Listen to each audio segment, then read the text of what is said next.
ఇందిరమ్మ ఇల్లు కాంగ్రెస్ పార్టీ నాయకుల పైరవీలతోనే ఇచ్చిండ్రు. అర్హులైన పేదవారికి అందని ద్రాక్షగా మారిన ఇందిరమ్మ ఇల్లు. హుస్నాబాద్ నియోజకవర్గానికి 3500 ఇండ్లు మంజూరైతే కేవలం పట్టణానికి 144 ఇండ్లు ఇచ్చి చేతులు దులుపుకున్న మంత్రి పొన్నం ప్రభాకర్ పట్టణానికి సంబంధించిన మా వాటా 237 ఇండ్లు ఏడాపోయినాయి. ఇందిరమ్మ ఇళ్ల జాబితా బహిరంగంగా ప్రకటించకపోవడంలో అంతర్యం ఏమిటి? ఇందిరమ్మ ఇండ్ల నిబంధనలను సడలించి లబ్ధిదారుల కోరిక మేరకు ఇండ్ల నిర్మాణం చేపట్టాలి బీజేపీ డిమాండ్. బత్తుల శంకర్ బాబు, బీజేపీ హుస్నాబాద్ పట్టణ అధ్యక్షుడు. హుస్నాబాద్ పట్టణంలోని రాజరాజేశ్వరి ఫంక్షన్ హాల్లో బీజేపీ హుస్నాబాద్ పట్టణ అధ్యక్షుడు బత్తుల శంకర్ బాబు విలేకరుల సమావేశం ఏర్పాటు చేసి మాట్లాడుతూ హుస్నాబాద్ పట్టణంలో ఇందిరమ్మ ఇళ్ల కోసం 2000 దరఖాస్తులు రాగా రాష్ట్ర మంత్రి పొన్నం ప్రభాకర్ కేవలం 144 మందికి మాత్రమే ఇందిరమ్మ ఇళ్ల పట్టాలు అందజేసి హుస్నాబాద్ పట్టణానికి మొండిచేయి చూపారు.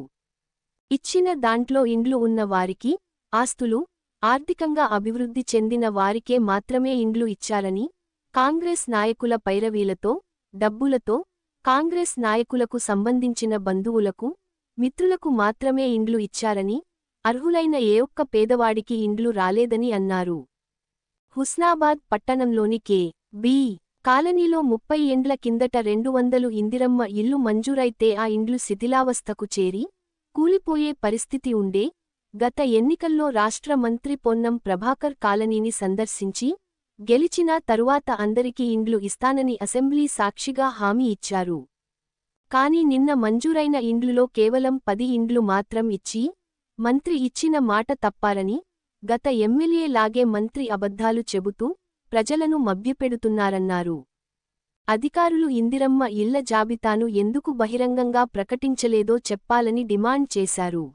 హుస్నాబాద్ నియోజకవర్గానికి 3500 ఇండ్లు మంజూరైనాయి. లెక్క ప్రకారం హుస్నాబాద్ పట్టణానికి 437 ఇండ్లు రావాలి.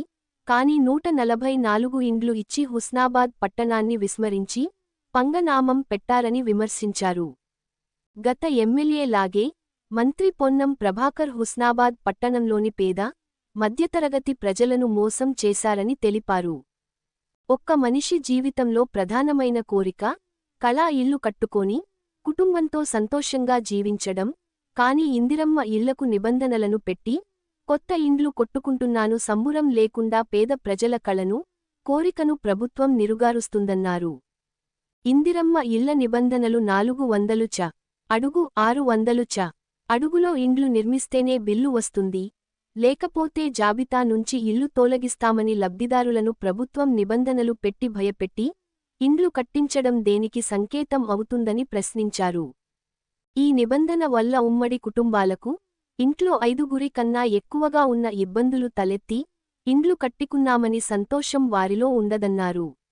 నిబంధనలు సడలించి లబ్ధిదారులకు నచ్చినట్లు కట్టుకోవాలని ప్రభుత్వం ఆదేశాలు జారీ చేయాలని డిమాండ్ చేశారు. వెంటనే నిబంధనలను సడలించి లబ్ధిదారుల జాబితాపై సమగ్ర విచారణ జరిపించాలని, హుస్నాబాద్ పట్టణానికి రావలసిన వాటా 293 ఇండ్లు అర్హులైన లబ్ధిదారులకు ఇవ్వాలని డిమాండ్ చేశారు. ఈ విలేకరుల సమావేశంలో బీజేపీ సీనియర్ నాయకులు పోలోజు రవీందర్, వరియోగుల అనంతస్వామి, బోడిగే వెంకటేష్, హుస్నాబాద్ పట్టణ ఉపాధ్యక్షులు గాదాసు రాంప్రసాద్, కార్యదర్శి వేల్పుల నాగార్జున్, అధికార ప్రతినిధి నారోజు నరేష్, బీజేవైఎం పట్టణ అధ్యక్షుడు పోలోజు రాజేందర్ చారి, ఉపాధ్యక్షులు వరికోలు నాగరాజు, కార్యదర్శులు విశ్వనాథుల యాదగిరి, గూళ్లపల్లి అరుణ్ కుమార్, బీజేపీ నాయకులు నంగునూరి బాలయ్య, వొద్దిరాల అశోక్, శివ, కిరణ్ నాయకులు పాల్గొన్నారు. ఇటీవల రాష్ట్ర ప్రభుత్వం ఎన్నికల ప్రచారంలో భాగంగా ప్రతి ఒక్క పేదవానికి ఇందిరమ్మ ఇల్లు కట్టిస్తామని చెప్పేసి హామీ ఇవ్వడం జరిగింది. మరి ఆ హామీలో భాగంగా హుస్నాబాద్ పట్టణంలో మొన్ననే రాష్ట్ర మంత్రివర్యులు పొన్నం ప్రభాకర్ గారు హుస్నాబాద్ పట్టణానికి 144 ఇళ్ళు మంజూరు చేసి పట్టాలు ఇవ్వడం జరిగింది. కానీ దాంట్లో స్పష్టంగా పూర్తిగా కనబడతా ఉన్నది కాంగ్రెస్ నాయకుల పైరవీలు,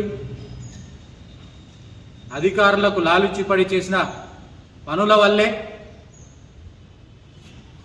అర్హులు కాని వ్యక్తులకు ఈరోజు ఇందిరమ్మ ఇల్లు మంజూరైనాయి. 2 ఎకరాల లోబడి ఎవరికైతే పొలాలు ఉంటాయో వాళ్ళకు కూడా వచ్చిన సందర్భాలు ఈ 144 పట్టాలలో ఉన్నాయి. ఇట్లా రాష్ట్ర ప్రభుత్వం ఏదైతే పైరవీలు లేకుండా కాంగ్రెస్ నాయకులు చెప్పకుండానే అధికారుల యొక్క పారదర్శకంగా సర్వే చేసి ఇస్తారని చెప్పేసి మరి రాష్ట్ర మంత్రి పొన్నం ప్రభాకర్ గారు చెప్పడం జరిగింది. కానీ దానికి విరుద్ధంగా ఈరోజు హుస్నాబాద్ పట్టణంలో ఇచ్చిన ఇందిరమ్మ ఇళ్లలో పైరవీలతోనే ఇందిరమ్మ ఇల్లు అనే కథగా ఈరోజు ఈ ఇందిరమ్మ ఇళ్ళ పరిస్థితి కనపడతా ఉన్నది. మరి నియోజకవర్గ వ్యాప్తంగా 3500 ఇల్లు శాంక్షన్ అయితే హుస్నాబాద్ పట్టణానికి రావాల్సిన వాటా ఏడికి పోయిందని చెప్పేసి ఈ సందర్భంగా భారతీయ జనతా పార్టీ పక్షాన మంత్రి పొన్నం ప్రభాకర్ గారిని అడుగుతూ ఉన్నాం. దాదాపు 437 ఇండ్లు హుస్నాబాద్ పట్టణానికి రావాలి. రాష్ట్ర వ్యాప్తంగా మరి నియోజకవర్గానికి 3500 ఇచ్చినప్పుడు మా హుస్నాబాద్ పట్టణానికి సంబంధించిన మిగతా ఇండ్లు ఏడికి పోయినాయని చెప్పేసి ఈ సందర్భంగా మేము మంత్రి గారిని అడుగుతూ ఉన్నాం. మొదటి విడతలోనే 3500 ఇచ్చిర్రు, దాంట్లో ఎందుకు తగ్గించిర్రు అని చెప్పేసి ఈ సందర్భంగా మేము అడుగుతూ ఉన్నాం. తర్వాత ఏదైతే మున్సిపల్ ఆధ్వర్యంలో అధికారుల ఆధ్వర్యంలో పారదర్శకంగా జరిగిన ఇళ్ల జాబితాను ఎందుకు బహిర్గతం చేయలేకపోయారో అధికారులు మంత్రి గారు చెప్పాల్సిన అవసరం ఉన్నది. దీంట్లోనే మనకు అర్థమవుతూ ఉన్నది పైరవీలతోనే ఈరోజు ఇందిరమ్మ ఇళ్ళు వచ్చినాయని చెప్పేసి ఖచ్చితంగా అర్థమవుతూ ఉన్నది. అట్లాంటప్పుడు పారదర్శకంగా చేసినప్పుడు మరి నోటీస్ బోర్డులో ఎందుకు అతికించలేదు, బహిర్గతం ఎందుకు చేయలేదు, జాబితా లిస్టు ఎందుకు విలేకరులకు కానీ ప్రజలకు కానీ ఎందుకు తెలియజేయలేదని చెప్పేసి ఈ సందర్భంగా ప్రభుత్వాన్ని మేము ప్రశ్నిస్తూ ఉన్నాం. ఇదే రకంగా హుస్నాబాద్ పట్టణంలోని వెనుకబడిన కాలనీగా కేబీ కాలనీ ఉంటుంది.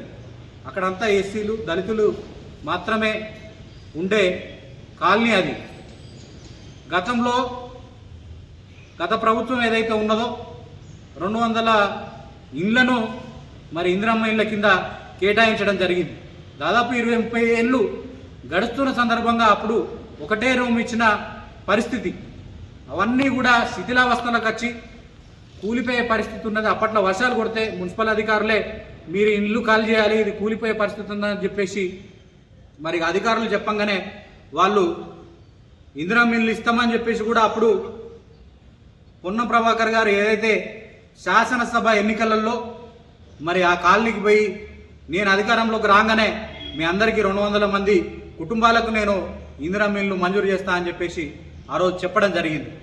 అసెంబ్లీ సాక్షిగా మరి పొన్నం ప్రభాకర్ గారు ఈ కేబీ కాలనీకి సంబంధించిన పట్టణంలోని కేబీ కాలనీకి సంబంధించిన విషయాన్ని ప్రస్తావించడం జరిగింది. కానీ ఈరోజు ఆ విషయాన్ని విస్మరించి కేవలం 10 ఇండ్లు మాత్రమే ఆ వార్డుకు కేటాయించడం జరిగింది. దీనికన్నా ఇంత దౌర్భాగ్యమైన విషయం ఏమైనా ఉంటుందా అని చెప్పేసి ఈ సందర్భంగా మేము అడుగుతా ఉన్నాం. మీరే కదా అసెంబ్లీ సాక్షిగా అక్కడున్న వారికి మేము ఇల్లు కేటాయిస్తాం, ఇందిరమ్మ ఇల్లు ఇస్తామని చెప్పేసి ప్రగల్భాలు పలికిరు. కేవలం 7 ఎస్సీలకు 3 బీసీలకు 10 ఇండ్లు మాత్రమే. ఇంతకన్నా సిగ్గుచేటు విషయం ఏదన్నా ఉన్నదా అంటే ఈ కేబీ కాలనీకి సంబంధించిన విషయం. ఎంతోమంది పేదలు ఆడ ఎదురు చూస్తూ ఉన్నారు. ఈ సందర్భంగా మంత్రి మన హుస్నాబాద్ నియోజకవర్గం నుంచి ప్రాతినిధ్యం వహిస్తాడు, మాకందరికీ ఇల్లు వస్తాయని చెప్పేసి ఎంతోమంది మరి ఆశతో ఎదురు చూస్తున్న తరుణంలో దాదాపు హుస్నాబాద్ పట్టణానికి సంబంధించి ఇందిరమ్మ ఇళ్లకు సంబంధించి 2000 అప్లికేషన్స్ వస్తే కేవలం దాంట్లో 144 అర్హులుగా ప్రకటించడం దేనికి సంకేతం? మిగతా వాళ్ళు మరి అర్హులు కాదా అని చెప్పేసి వారి పక్షాన మేము ప్రభుత్వాన్ని నిలదీస్తూ ఉన్నాం. ఇదంతా ఏదైతే మీరు ఎన్నికల హామీలో ఇందిరమ్మ ఇల్లు ఇస్తామని చెప్పిర్రో, కానీ దానికి అనుగుణంగా ఎక్కడా కూడా మీరు పనిచేసినట్టు అవపడతలేదు. అందరూ కూడా నిరుత్సాహంతో ఉన్నారు. మీరు 144 కాకుండా మాకు రావాల్సిన వాటా 437 ఇళ్లను ఏడుకు తరలించిర్రు. కరీంనగర్కు తరలించిలా, ఇంకేమన్నా మీకు సంబంధించిన దగ్గర కాన్స్టిట్యూన్సీలకు తరలించిర్రా అని చెప్పేసి ఈ సందర్భంగా మేము ప్రభుత్వాన్ని ప్రశ్నిస్తూ ఉన్నాం.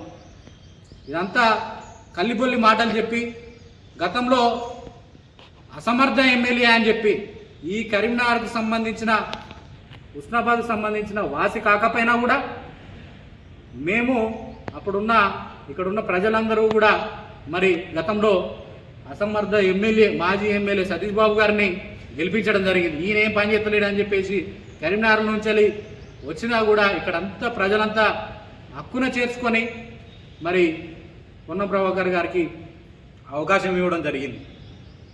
ఇట్లనైనా మొదటిసారిలోనే మంత్రివర్గంలోనే ఈ హుస్నాబాద్కు రాష్ట్ర మంత్రి